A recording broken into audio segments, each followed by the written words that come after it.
Bongani, my name is Zinzi Twala and I'm from Eswatini Communications Commission, and welcome to National Cybersecurity Awareness Month. I say welcome to National Cybersecurity Month because today we are at the Royal Villas in Eswatini, where the Minister of ICT through the Principal Secretary is launching the month-long campaign under the hashtag #Dipepise, #BeCyberSmart. Let's link to the proceedings and see how they went.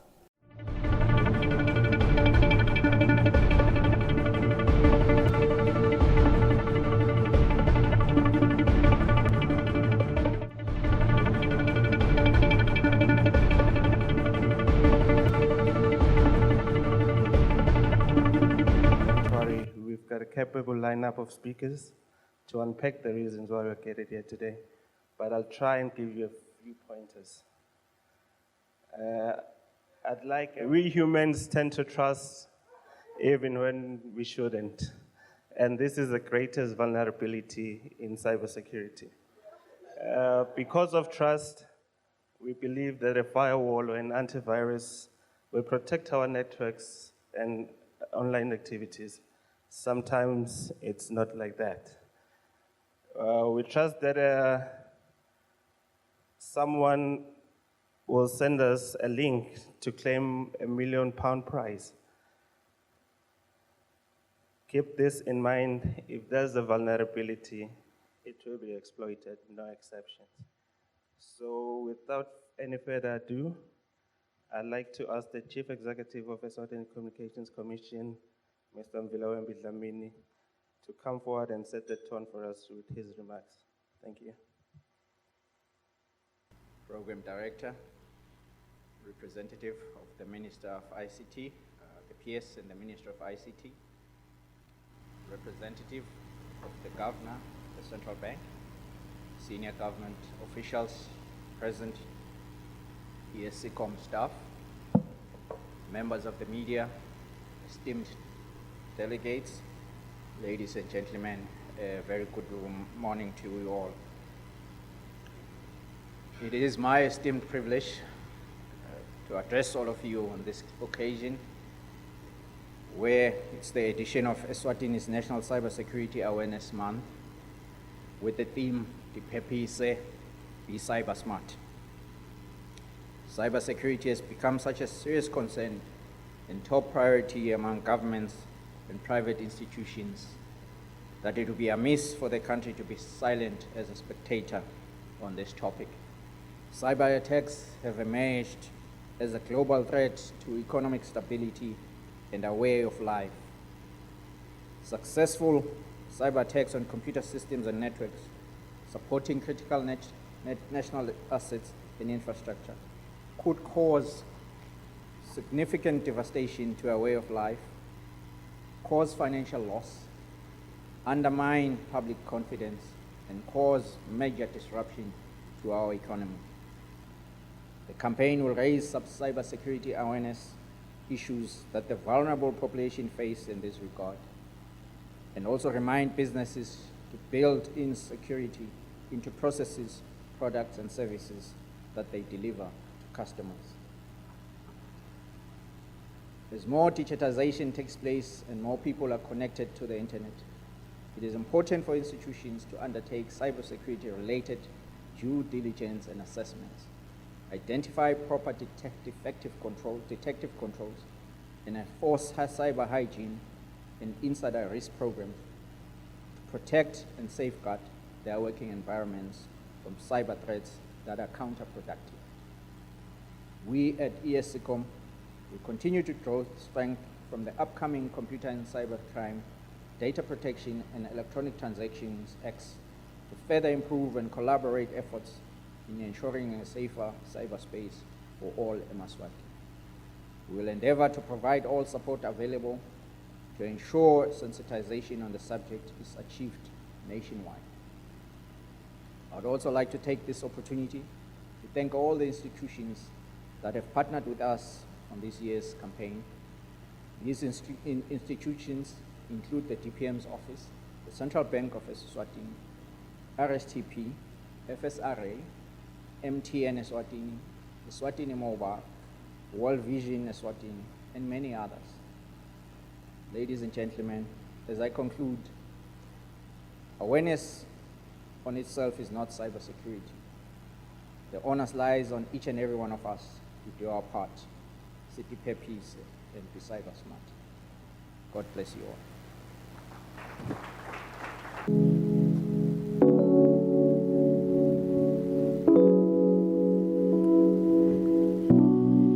You can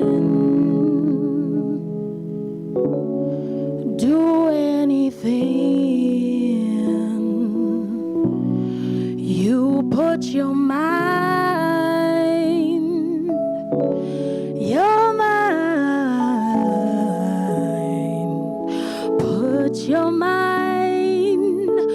put your mind into it.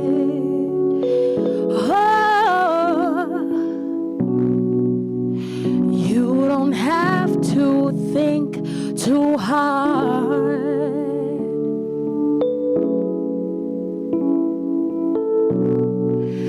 Just go with the flow.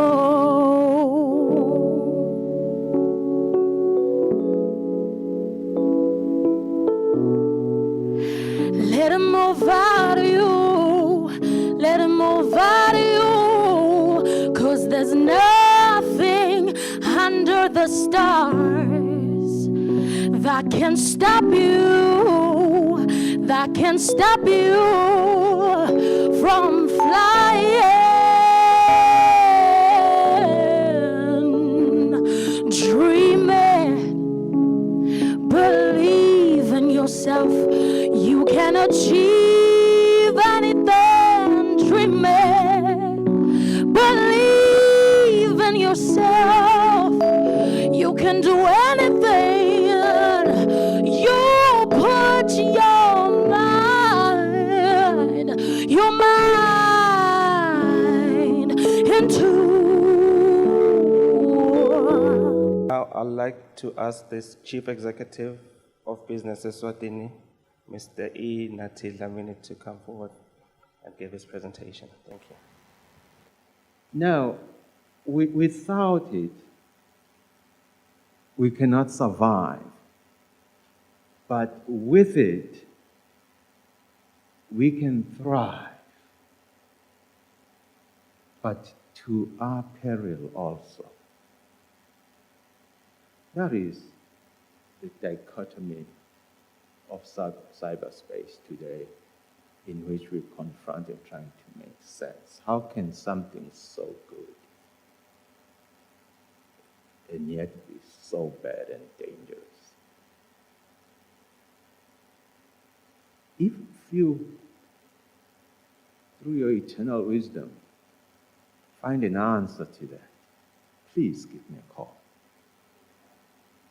Because I've been searching and I haven't found it yet.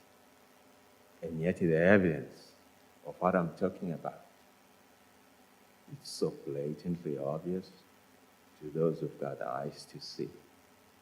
The good and the bad is there for you. That's the challenge. Anyway, cyber security issues, they affect them in varying degrees depending on what sector you are. Others more prone. For instance, if you're in financial services, you find yourself even more prone to these challenges. The contribution of the private sector GDP as business slot in obvious is 90%, which equals 26 billion.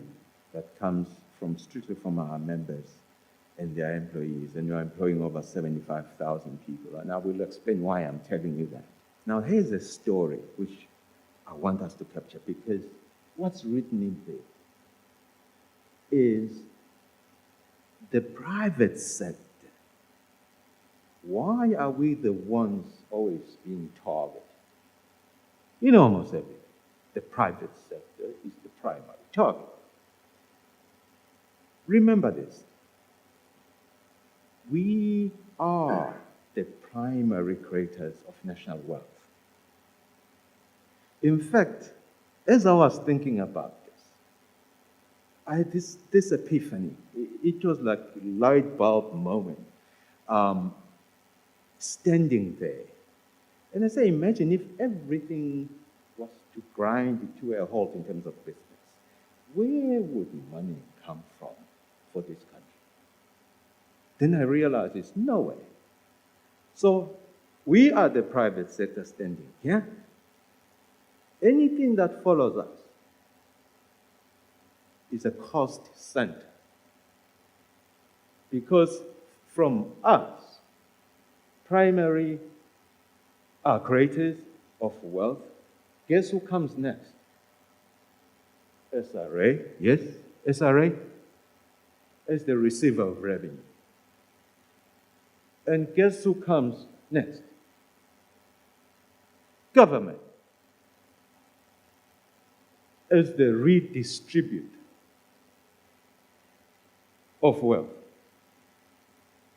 So it starts with us, and I realized, but then who's this side? I couldn't find anybody except God, the source. So as a private sector, we speak to God in order to take care of you guys here.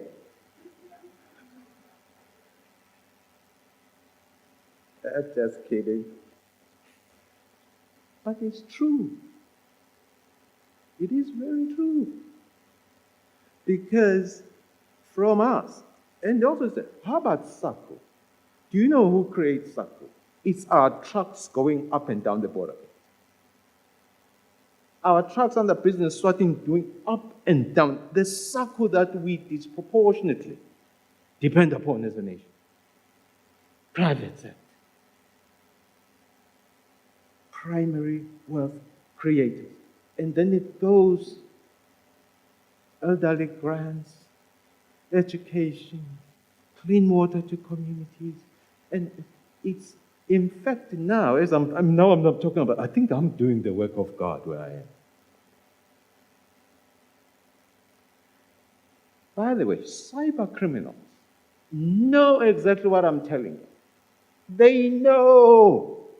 That's why they target us first, before anybody.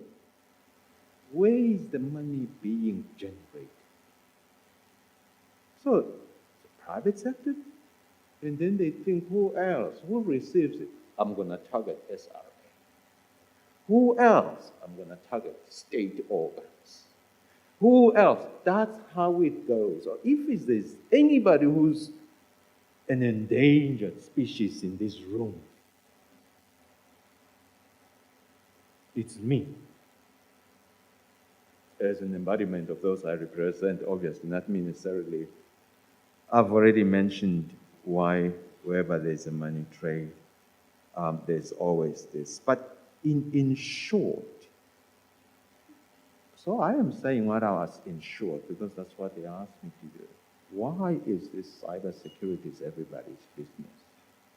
I think I have been able to tell you, within all the value chains, from God himself to me, to the cost centers, to everywhere, to ideologues and politicians, do you see that that's a complete society I've just painted?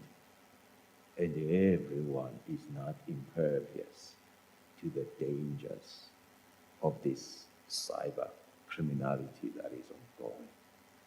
So, ladies and gentlemen, it is all our business. And I ask you, on behalf of the private sector, to be vigilant, especially as we enter this holiday season.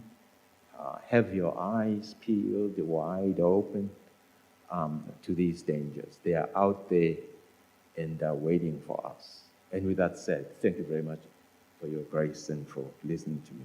God bless. Anything, dreaming, believe in yourself. You can do anything.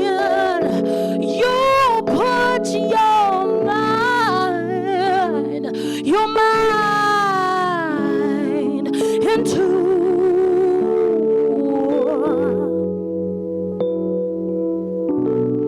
The road to your dreams isn't always easy.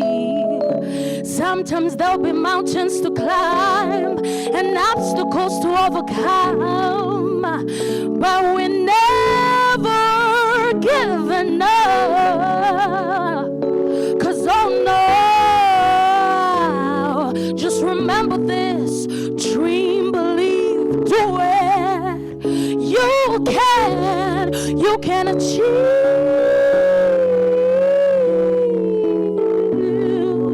Dream, believe, do it. You can. You can.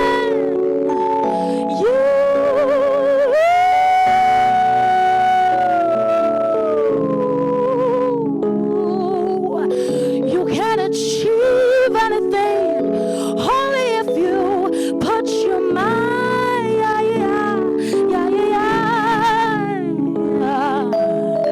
your mind into it. Just put your mind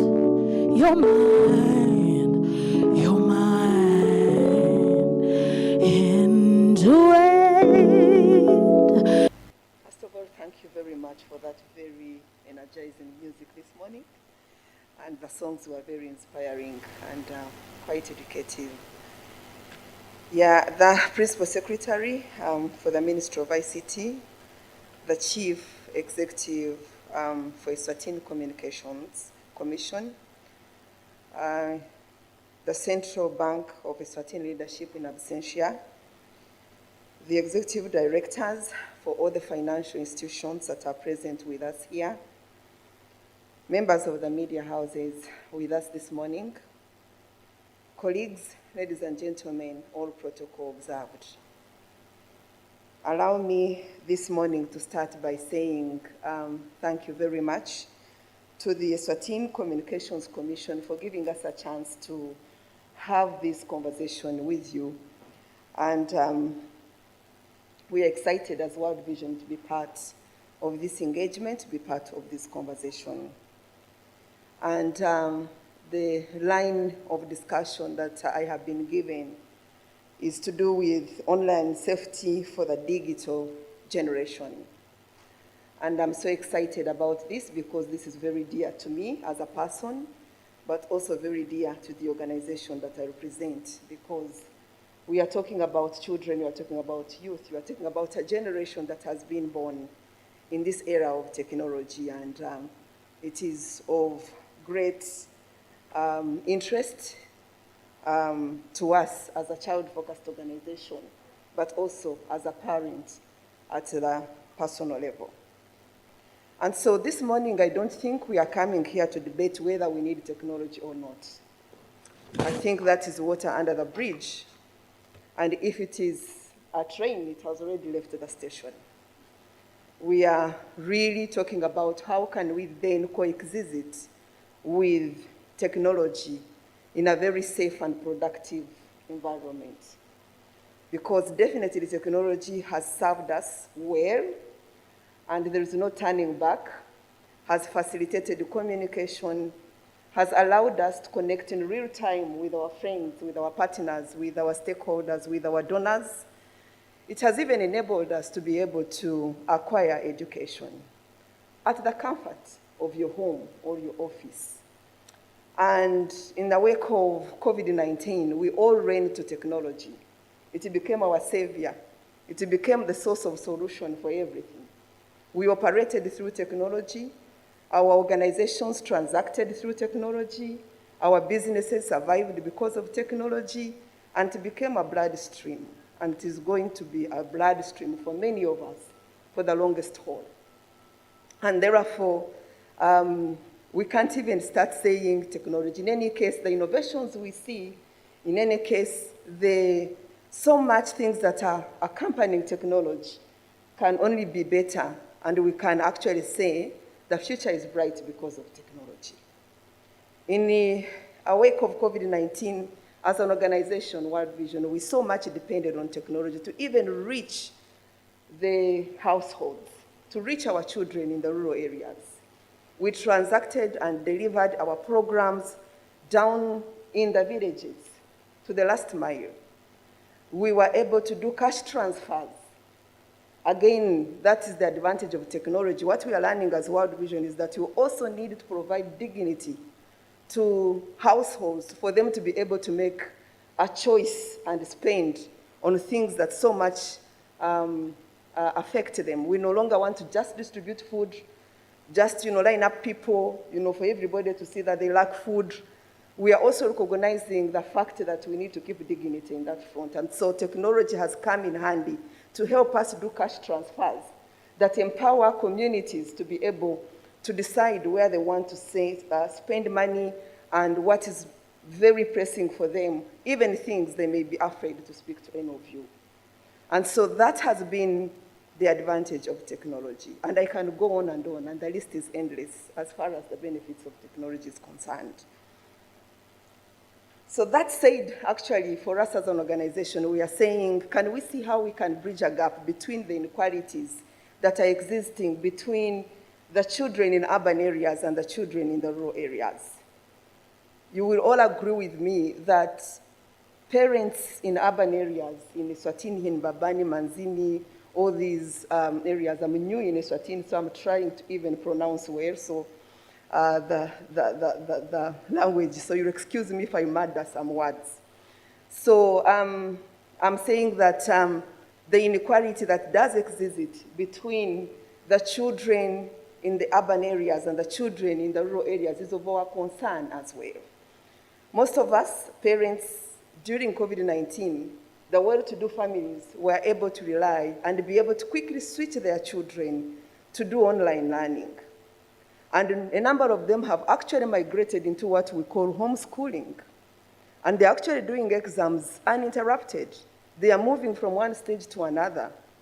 But think about a rural child who cannot access technology, who cannot be able to even afford the resources that are associated with the technology. How much far they have been left behind. No wonder a number of them have looked at themselves and they have found themselves grown and they're saying, what am I still doing? Because education is no longer there, and they have decided to get married. They have decided to abandon education. Some of them have touched money in this season and they're like saying, oh, I am studying to actually get money, but I can as well get it without going to school. Therefore, I'm dropping out. We have all these dilemmas and the reality is hitting us. And we are talking about as World Vision, and the line of advocacy we are putting across is like, how do we bridge this gap? How can we subsidize the services to the rural people so that they can as well equally move at the same pedestal of development like the rest of us? But that said, ladies and gentlemen, as it is with any other thing that is good, the flip side of it is also reality. If you turn the other side of the coin, there are quite a number of risks that are also associated with the technology. And allow me to address myself on issues of children, again, keeping it focused to what I am very comfortable with, the issues of children. And so, with all the benefits of technology, especially in enabling us to have that very real-time communication, one-on-one communication, and all that benefits that I've already mentioned above. With it, there are underlying risks, there are underlying dangers as far as children are concerned. What are we observing? What are we seeing? What are we noticing in the world of children? We are noticing quite a lot of human trafficking or children trafficking, let me keep it that way, that has been facilitated by technology. We are seeing quite a lot of cyberbullying. By the way, cyberbullying is much more torturous than even the physical bullying that we were getting in school, those of us that belong to that generation. We are looking at sexual violence that is actually affecting children, all coming from online. And for me, it worries me. I've talked about accessibility of technology to the rural children. But let me tell you, parents here, those of us that are middle class, those of us that can afford, we have actually seen that you are much more in danger than even parents in the rural areas. Behind the gates, behind the walls, there are serious issues of depression affecting children. When you walk into a rehabilitation, you will find that the number of children that are there are quite a lot. And the problem is that parents are not talking, caregivers are not talking. How can I be seen to be like I have failed to supervise a child? But how does it start?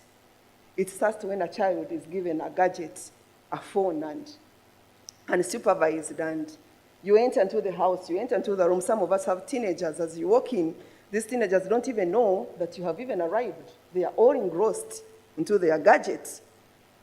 They are closed behind their rooms. You knock and they're saying, give me a minute, I'm coming. There's something I'm uploading. You don't know what they are uploading. Slowly by slowly, you see them becoming detached. You see them being quiet, the kids that were bubbly, the kids that were joyous, that were able to interact. You see them creating a distance, and you wonder, what is happening to my child? Sooner or later, they are completely shut down. Their mental being is completely all manipulated, is completely down. They don't want to bathe. They don't want to put on real clothes. They don't want to, they don't want to do anything that they were used to do. And that is what is happening in the urban areas. So this is the reality that we are actually dealing with.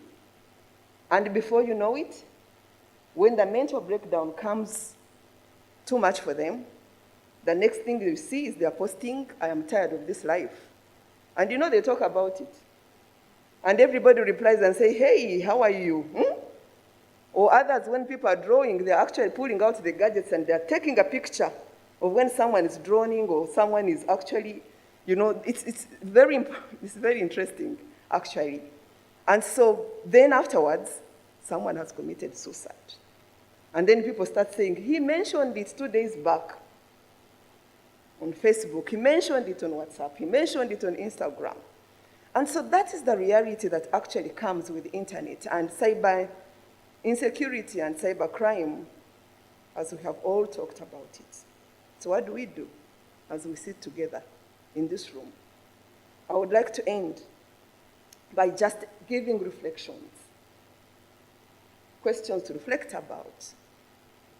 Maybe this should be the start of our conversation, not the end. Maybe we should not be waiting for just this 1 month in a year for us to engage in this space. My observation has been that the amount of teaching, amount of awareness that goes in with introducing a new app, introducing an upgrade, is not equal to the information that is accompanied with that kind of application. When you read any or prescription on a medicine or something like that, they tell you this is what it is able to do. But then they will tell you the side effects of it, so that you are able to take it from an informed point of view. But I don't see so much discussions going on in terms of the risks and how we can mitigate these risks. Like I am saying, I'm not telling us that we should stop technology. All I'm saying is that we should take time to interrogate the risks associated with the technology and mitigate those risks. If you are to say, let parents, and these are just reflections as I end, if we are to say, let parents, let caregivers be able to supervise, I would say, hey, that is terrible. That is a bit far away from the truth, because we are taking care of parents, kids who know more than we know, and how can we give what we don't have? And that also becomes my reflection. How much are we preparing? Have we shifted parenting to even touch digital parenting? Myself, the truth of the matter is I'm depending on my children to help me manipulate and navigate the gadgets I have. I don't know, and they know much, so I am actually incapacitated as well. So I am looking for a solution on how we can prepare the caregivers and how we can prepare parents on how we can give them information so they can provide effective parenting, effective monitoring, effective supervision. But I can also say that I believe in life skills, and I believe in imparting those life skills to the people that are consuming it, the children, because we are not going to be with them everywhere. again, it's a challenge. How much are we investing in building capacities and skilling these children to be able to make choices? And I know we can say we can block these sites, we can block the other sites. As you are saying this is how to block, you can search and say, how do you unblock this? You know, so they can actually unblock and access it. How do we equip the children? How do we equip our adolescents who are searching to be able to actually make a choice and decide, be able to tell in our development world, we call it early warning signs. How do we equip them to be able to know this is leading to cyberbullying, this is leading to trafficking, this is leading to inappropriate content, so that they can actually make a decision. So I don't think a solution lies to an individual, to one organization, to just a group of people. It takes us all. It is our responsibility. It is to see how do we then channel the resources and also equally provide room that is able to create a risk register that touches safeguarding for children. Right now, what I see in my organization and in many organizations, in banks, in financial institutions, is to business continuity that talks about if technology fails, what do we do?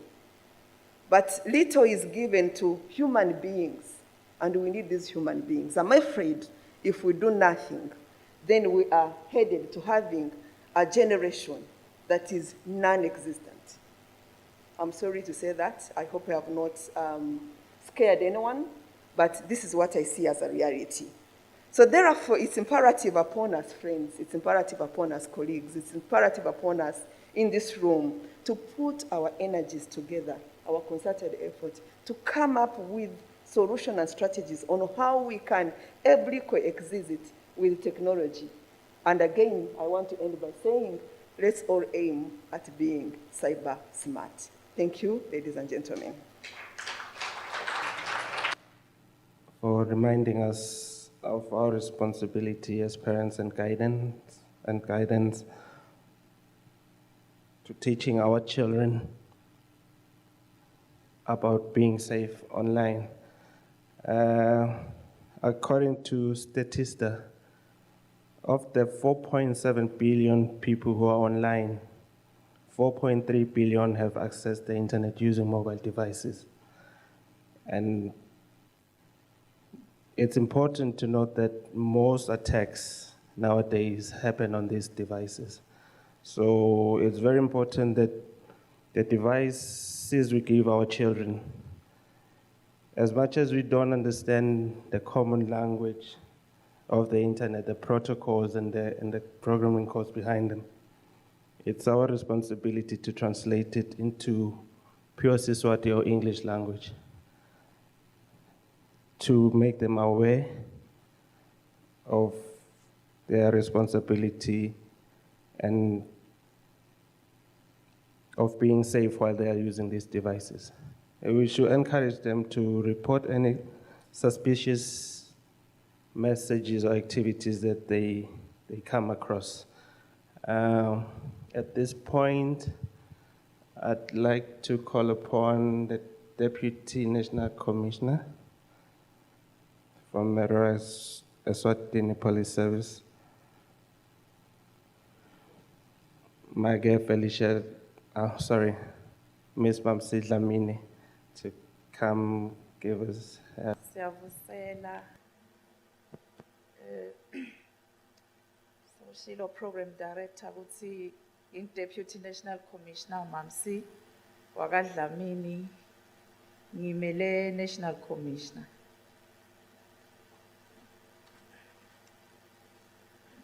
So Program Director, Principal Secretary and Executive Officers present, stakeholders in the crime-fighting value chain, invited guests, the media fraternity, ladies and gentlemen. May I, on behalf of the National of Police, start by conveying our sincere gratitude as a police service to have been invited to partake alongside other stakeholders in today's ceremony marking the launch of the National Cybersecurity Awareness Month under the hashtag DPEPISE, Be Cybersmart.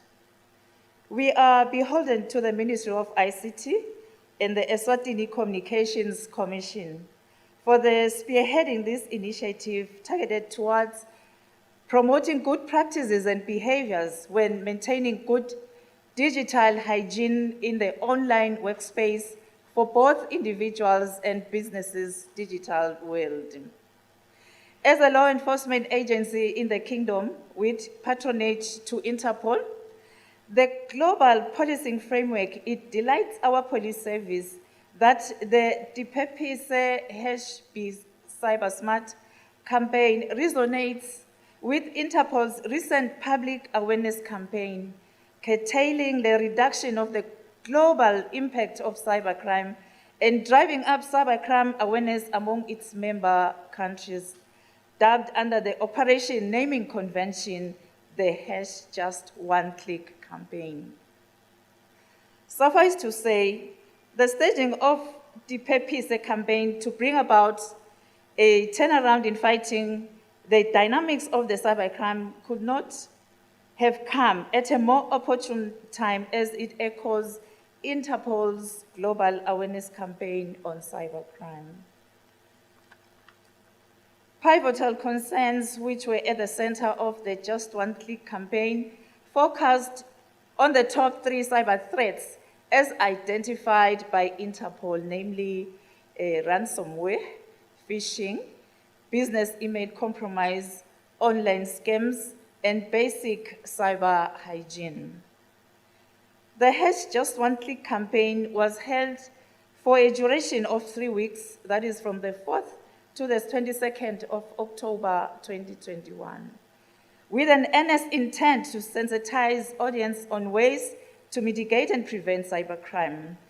The local approach to Interpol's global awareness campaign on cybercrime was intent on countering criminal activities perpetuated through the medium of the computer and internet, which deplete the economy and frustrate development through the cloning or skimming of bank cards and copying of PIN numbers, irregular transfer of funds through banking systems, as well as dubious business deals and job offers that appear on the internet.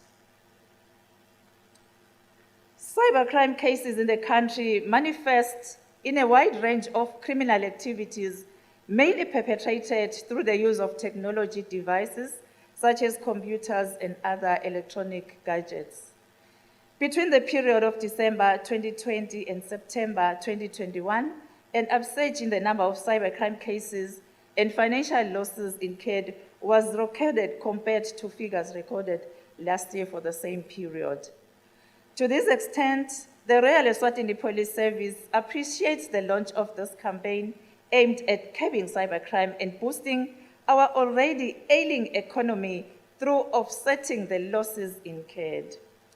It is unfortunate to note that Eswatini continue to fall prey to online phishing and other related schemes, such as dubious online advertisements for commodities or services, perpetrated mainly through social media, hacking of electronic systems, misrepresentation made through phone calls, the use of cloned debit cards where cash withdrawals are made from ATMs through cloned or skimmed bank cards.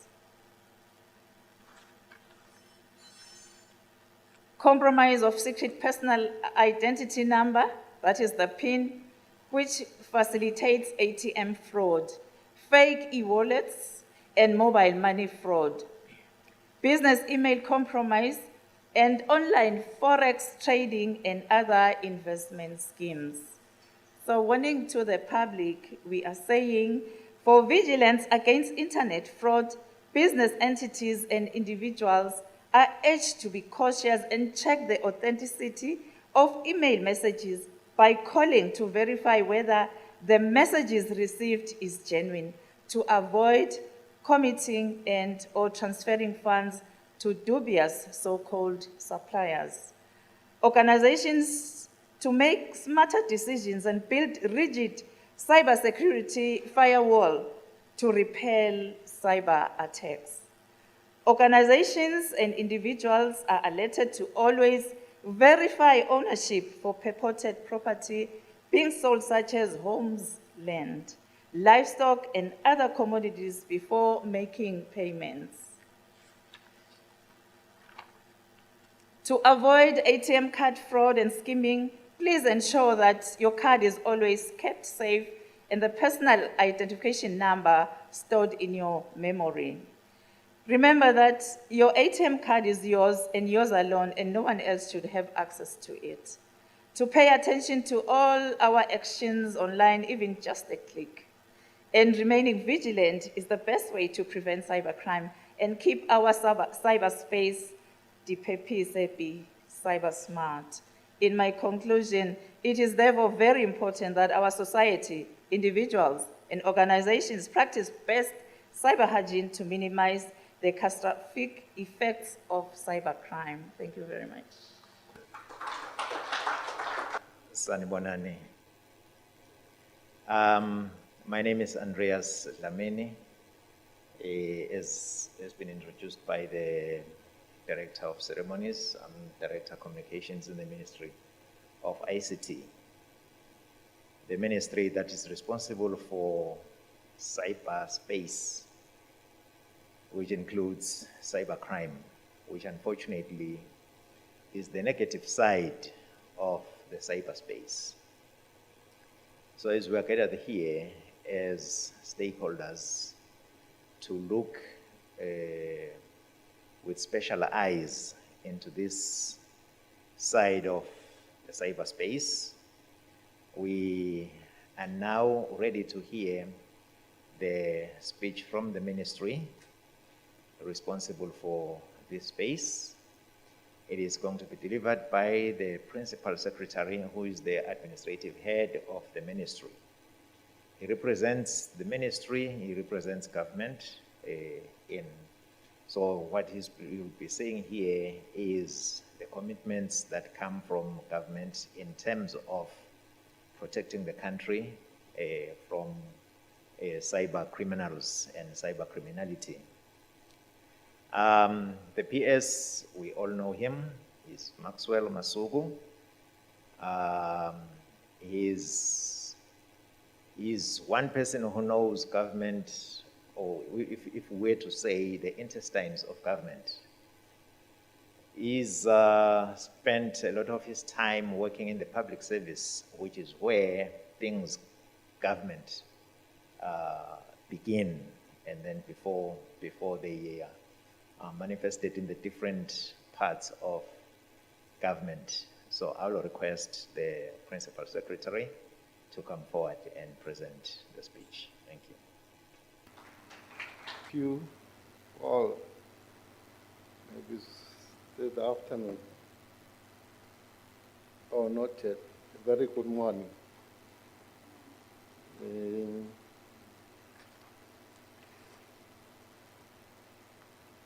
Program Director,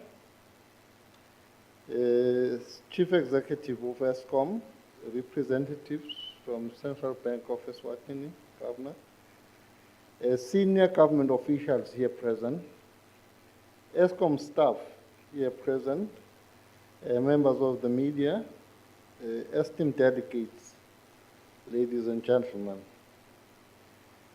Firstly, I would like to take this opportunity and thank the organizers of this event for inviting me to this wonderful occasion. Let me congratulate the Ministry and Eswatini Communications Commission and all stakeholders who took part in organizing this event. You have done an amazing job amidst the difficult and challenging circumstances brought about by the COVID-19 pandemic. This is an achievement in itself. It is now undisputable that the use of internet has become an integral part of our everyday lives, more so that of young people. Research from ITU and UNESCO in the year 2019 report launched by the Broadband Commission for Sustainable Development Goals posits that more than 50% of the world's population is now online, whereas children constitute 30% of the internet users. By 2022, another 1.2 billion new users would have been added to this figure, with children being the fastest growing online demographic. The continuous reliance on the internet by people and nations around the world has become conspicuous over time. 2020 and advent of COVID-19 pandemic has further demonstrated how increasingly dependent governments are, as well as the private sector and individuals, on technology. Indeed, reliance on ICT and the internet has led to the immeasurable opportunities for citizens, especially children, young people who rely on internet to conduct research, attend classes, study, socialize, amongst others. However, cyber criminals are constantly on the hunt for poorly secured devices and accounts to exploit, including for major attacks such as identity theft, ransomware, and business email compromise. In an effort to further improve the regulatory regime to combat cybercrime, the ministry has embarked on a process to fast-track the adoption and implementation of legal frameworks that seek to enhance cybersecurity in Eswatini. The Cybercrime and Computer Crime Bill is before Parliament for enactment. It is my belief that frameworks such as this bill shall provide for effective enforcement of cybersecurity and equally effective punishment for cyber criminals.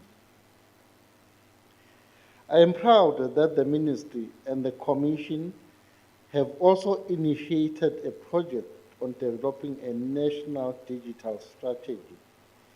This will be a comprehensive strategy that will be sequel to the National Information and Communication Infrastructure, NICI strategy, will also, in context, address cybersecurity and continually strengthen the security of our own government systems to keep pace with the rapidly evolving cybersecurity threats.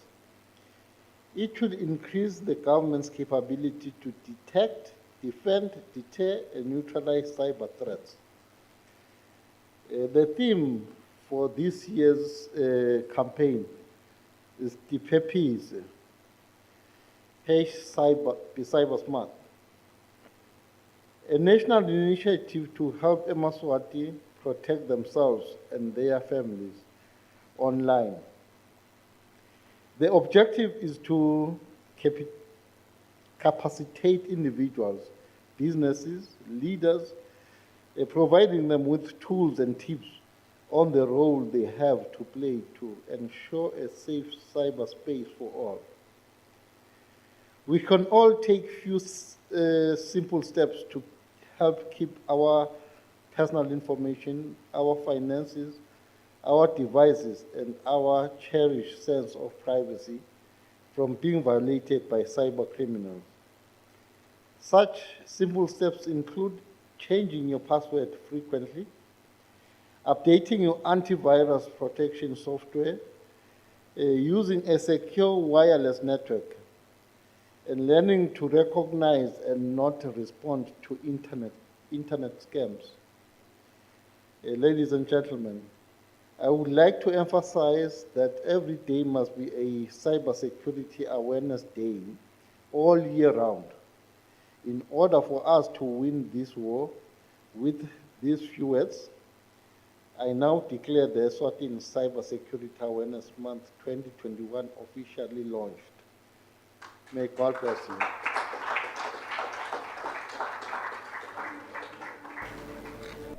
As you guys have all heard, cybersecurity is everyone's responsibility, from children to adults. So, throughout this month, the Eswatini National Cybersecurity Awareness Outreach Team will be capacitating Onke eMaswati on cybersecurity and how to be safe. Thank you for watching, and remember, #dipepise, #BeCybersmart.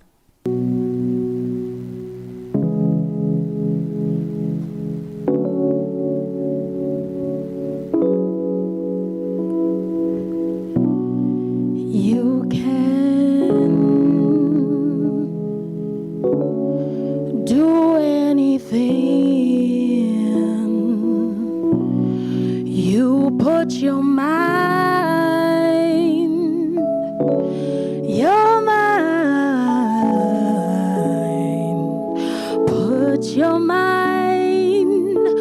put your mind into it.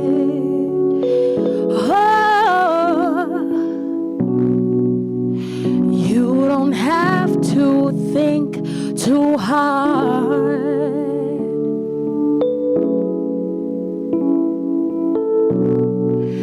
Just go with the flow.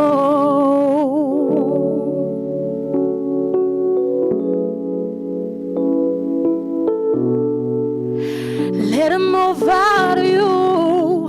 Let it move out of you. 'Cause there's nothing under the stars that can stop you, that can stop you from flying. Dream it, believe in yourself. You can achieve anything. Dream it, believe in yourself. You can do anything. You put your mind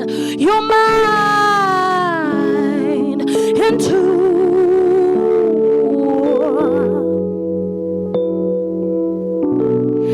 The road to your dreams isn't always easy. Sometimes there'll be mountains to climb and obstacles to overcome, but we're never giving up. 'Cause oh no, just remember this: dream, believe, do it. You can achieve.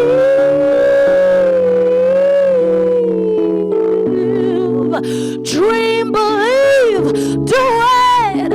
You can. You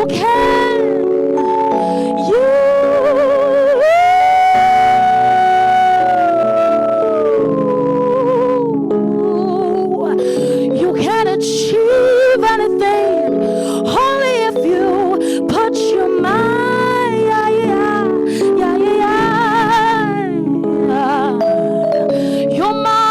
into it. Just put your mind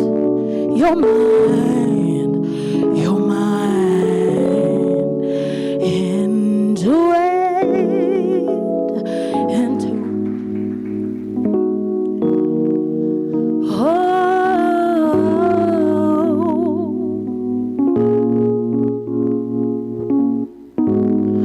Umfana longakhala ufile embelekweni.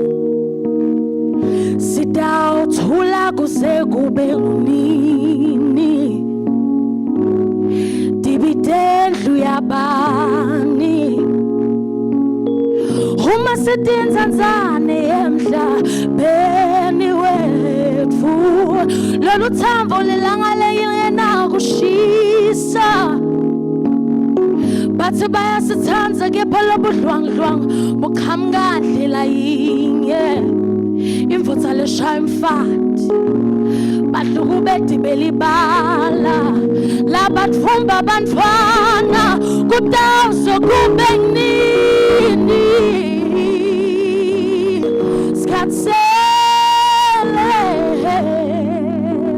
akusavumi sikhathele thine.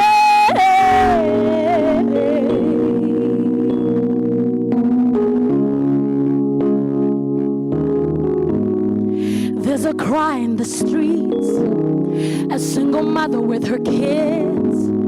There's a brother in the corner, feeling like he's a foreigner, an outcast in society, 'cause he's speaking out his mind.